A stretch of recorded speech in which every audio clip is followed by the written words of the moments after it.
আজ শোকাবহ 15ই আগস্ট। এই দিনে আমরা হারাইছি আমাদের জাতির মহান নেতাকে। বঙ্গবন্ধু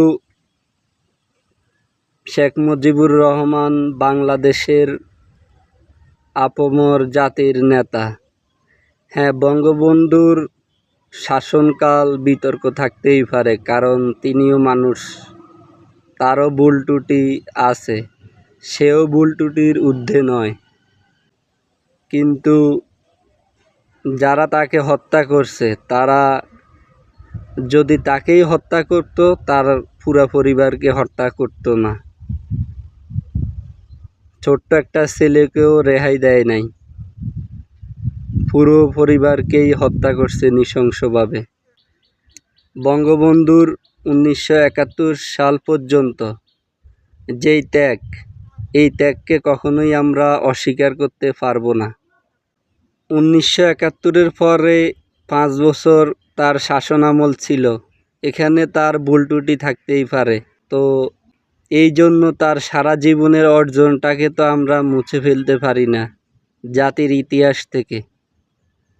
কারণ যেই লোক যৌবনের 17 বছর কারাগারে কাটাইছে বাঙালির স্বাধীনতার আন্দোলনের নেতৃত্ব দিয়ে, কারণ এই জাতিকে তিনি মুক্ত করার পণ করছে, সে মুক্ত করছে।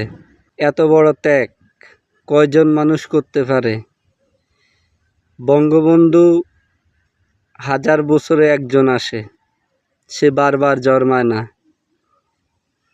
আমরা স্বাধীনতার 50 বছর পরেও কি বুকে হাত দিয়ে বলেন ওনার মতো কোনো নেতা পেয়েছি এই দেশে?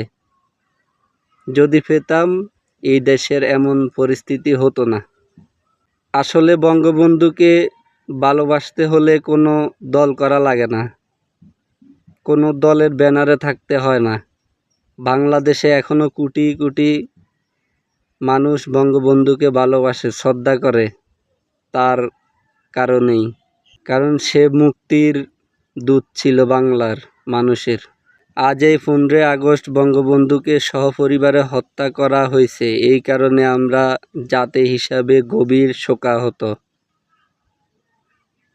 সেলুট বঙ্গবন্ধু শেখ মুজিবুর রহমান।